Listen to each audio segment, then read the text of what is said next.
Matapang etong pahayag na ito ni President BBM tungkol nga sa kaso ni Kibuloy.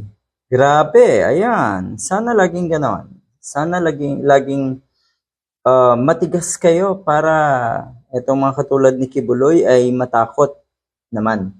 Matakot sana sa batas. Hindi naman dapat siya ay matakot sa inyo. Ano ho, dapat sa batas talaga.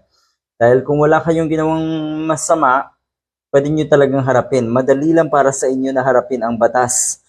Diba? Pero kung meron nga, talagang magtatago at matatakot yung mga yan.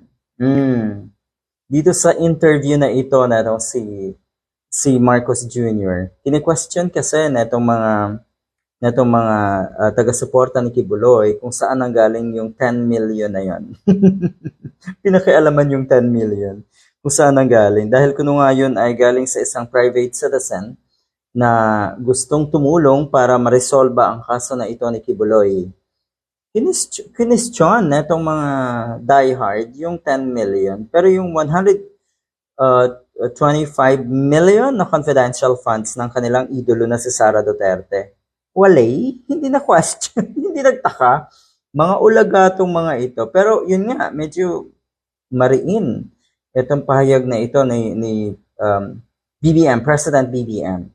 Ang sabi niya, totoo bakit daw laging kini-question ang administrasyon niya tungkol nga sa kaso na ito ni Kibuloy. Una, yung pagsilbi sana ng warrant of arrest. Abay, nasisipa yung mga kapulisan sa pagdala ko no ng sangkaterbang or kung ilang batalyon ang nagsilbi ng warrant of arrest. Hindi pa rin naiintindihan na itong mga taga-suporta na yan po ay pinagplanuhan or pinag-isipang mabuti ng PNP at pinaghandaan nga dahil doon sa mga statement ni Kibuloy na hindi daw siya pahuhuli ng buhay. Ganyan po.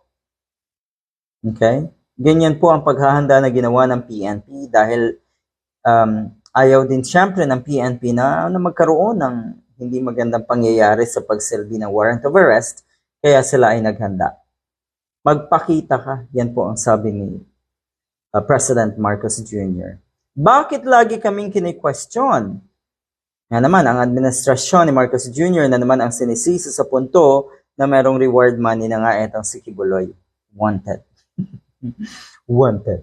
Matakin mo nga yung sinusuportahan nyo, kayo, Jason, Sabato de la Rosa, Robin Padilla, may wanted. Most wanted. Abay, ano yun? Ganon ang sinusuportahan nyo? Ganon ang sinasabi nyo mabuting tao? Oo, tama ito Bakit nga kasi laging kini-question na itong mga taga-suporta ni Digong at ni Kibuloy, ang administrasyon ay kung tutuusin, mabutit sinusundan lang talaga ng administrasyong ito kung ano yung batas. Sundin ang batas. Kaya dapat, etong si Kibuloy din ay sundin ang batas at magpakita na. Ano daw ang motibo ng taong nag-donate ng 10 million? Sabi ni Marcos Jr., he can question their motives as much as they want, pero magpakita ka. I question his motives. Let me question his motives. Yan, ano motibo mo kasi? Ano bang gusto mong mangyari? Forever kang magtatago?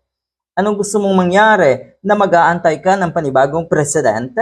Para kahit papano ay, alam na.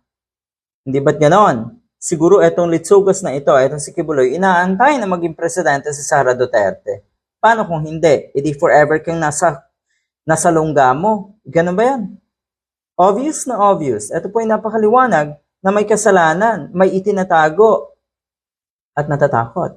Etong isang ito, etong puganting ito. Diba? Good luck.